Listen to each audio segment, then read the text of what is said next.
యేసుక్రీస్తు ఈ లోకానికి వచ్చాడు, రక్షకుడిగా వచ్చాడు. ఆయన ప్రపంచాన్ని పరిపాలించిన దేవుడు. అయినప్పటికీ తాను ఏర్పరచుకున్న 12 మంది శిష్యుల్లో సైతానుగాడు ఒక్కడిని లోపరుచుకున్నాడు. ఆ ఒక్కడిని 30 వెండి నాణేలకు చెప్పండి కొనేశాడు. ఆ ఒక్కడు ఏం చేశాడయ్యా అంటే లోకరక్షకుడైన యేసుక్రీస్తును 30 వెండి నాణేలకు కకృతిపడి రోమా సైన్యానికి అప్పగించేశాడు. అనగా బయటికి మనిషి ఎంత చక్కగా కనిపిస్తున్నా, ఎంత మంచివాడిగా కనిపిస్తున్నా, ఎంత అద్భుతమైన ఆత్మీయుడిగా కనిపిస్తున్నా, లోపల ఆ మనిషిలో ఉన్నటువంటి క్రూరత్వము, లోపల ఆ మనిషిలో ఉన్నటువంటి పాపిష్టి తత్వము ఆ మనిషిని ఏమైనా చేయిస్తుంది. సహోదరులు సహోదరులు, దేవునికి వ్యతిరేకంగా నిర్ణయాలు తీసుకొని, దేవుని చిత్తాన్ని తెలుసుకోకుండా కష్టాన్ని బట్టో, నష్టాన్ని బట్టో, ఇరుకు ఇబ్బందిని బట్టో, వ్యాధి బాధని బట్టో, ఆర్థిక ఇబ్బందులను బట్టో తొందరపాటు నిర్ణయాలు తీసుకుంటే ఆఖరికి మనం అన్నీ పోగొట్టుకుంటాం. దావీదు భార్యలను, బిడ్డలను, ఆస్తిని, ఇంటిని సమస్తం పోగొట్టుకున్నాడు. ఓ మంచివాడో ఏమిటో ఇంత చెడ్డవాడయ్యాడండి.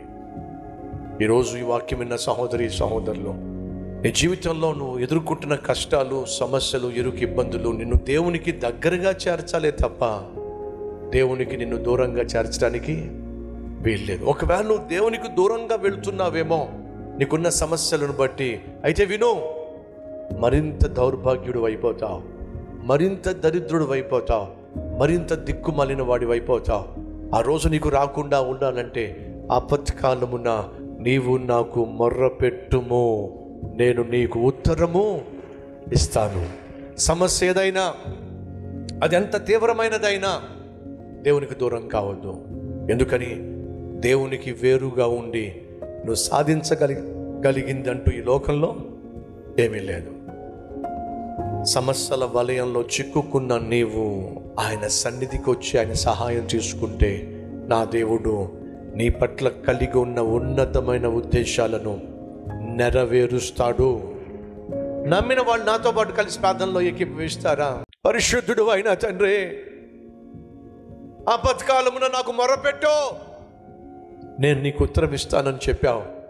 అదేమిటో, ఆపదొచ్చింది, ఆర్థిక సమస్య వచ్చింది, అందరూ విడిచిపెట్టేశారు, అనాథగా మిగిలిపోయాడు, ఆకలి మంటలు తట్టుకోలేకపోయాడు. అటువంటి సమయంలో, ఆ ఆపత్కాలములో దావీదు నీకు మొరపెట్టడానికి బదులుగా తనకు అనిపించింది ఫిలిష్తీయుల దేశానికి వెళ్ళిపోతే బెటర్, ఈ దేశాన్ని విడిచిపెట్టి మరొక దేశానికి వెళ్ళిపోతే బెటర్, ఈ రాజును విడిచిపెట్టి మరొక రాజును ఆశ్రయిస్తే బెటర్ అని చెప్పి ఫిలిష్తీయుల రాజును ఆశ్రయించటం ఏమిటి ప్రభువా? ఫిలిష్తీయుల పక్షమున పోరాడడం ఏమిటి ప్రభువా? ఇశ్రాయేలీయుల మీదకే దావీదు రావడం ఏమిటి ప్రభువా? దారుణం. మనిషి కష్టాల గుండా, శ్రమల గుండా, ఇరుకు ఇబ్బందులు గుండా వెళుతున్నప్పుడు సైతాను ఏ రీతిగా ఎంతటి వాడినైనా ఎంతగా దిగజార్చి వేస్తాడో దావీదు జీవితంలో మేము చూస్తున్నాం. అయ్యా అయ్యా అయ్యా అయ్యా, ఆ విధంగా మేము దిగజారిపోకుండా సహాయం చేయ.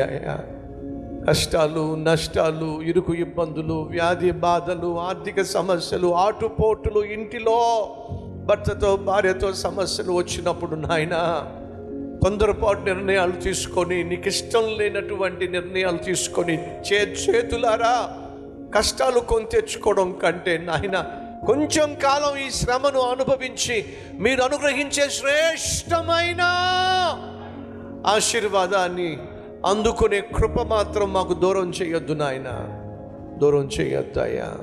కాబట్టి ఇది మొదలుకొని నిన్ను విడిచిపెట్టకుండా నాయన, నీ చిత్తానుసారంగా, నీ ఇష్టానుసారంగా జీవించే జీవితం భాగ్యం మాకు దయచేయమని, మా జీవితంలో ఉన్న ప్రతి అవసరమును తీర్చుకునే శక్తి దయచేయమని యేసు నామం పేరట వేడుకుంటున్నాము తండ్రి. ఆమేన్.